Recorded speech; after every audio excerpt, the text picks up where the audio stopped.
Bon, mais ça, c'est l'illusion et la grande erreur qui a été faite depuis extrêmement longtemps, y compris à gauche, c'est de confondre précisément néolibéralisme et retrait de l'État, ou État minimum. Ça, c'est l'erreur totale. Ce que nous montrons depuis des années, et ce qui est quand même prouvé par un certain nombre de faits, c'est que l'État se renforce. L'État, en fait, il intervient autrement. C'est ça qu'il faut bien comprendre, mais il ne cesse d'intervenir.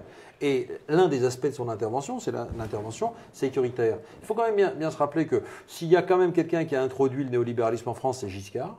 Et que c'est précisément sous son gouvernement, dans sa présidence, durant sa présidence, que ce qui a été mis en place, c'est quand même une politique sécuritaire avec Perfit, etc. Là, je rappelle des vieilles choses des années 70. Mais c'était les premiers pas, finalement, de ce qui ensuite a constitué un chemin qu'ont emprunté tous les gouvernements, de gauche ou de droite. C'est-à-dire le durcissement sécuritaire, c'est-à-dire finalement le poids de l'administration policière, par rapport au judiciaire, le rôle de l'exécutif par rapport au législatif, etc.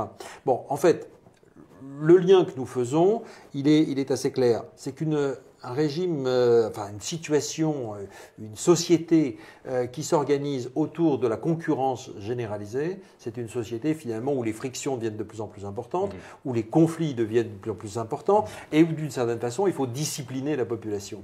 Et donc c'est comment faire intérioriser les choses aux gens, sinon en mobilisant effectivement l'administration policière. Moi je crois qu'il y a quand même une chose à dire. Notre bouquin, il tourne autour de la question de la sortie de la démocratie. La sortie de la démocratie, elle se fait par la désactivation systématique de tous les ressorts d'une société. C'est-à-dire de tout ce qui permet l'action collective, qui permet l'expression d'une population. Et comment ligoter une population? Eh bien, en mettant en place finalement un système de concurrence généralisée où tout le monde est l'ennemi de l'autre, et en même temps une surveillance policière tout aussi généralisée. Oui, nous mettons l'accent, nous, sur la différence entre la sûreté et le sécuritaire. Et je crois que c'est une distinction qui est assez importante à faire, parce que la sûreté, c'est la sûreté des citoyens. Et la sûreté des citoyens devant notamment les menaces d'arbitraire que fait peser l'autorité de l'État.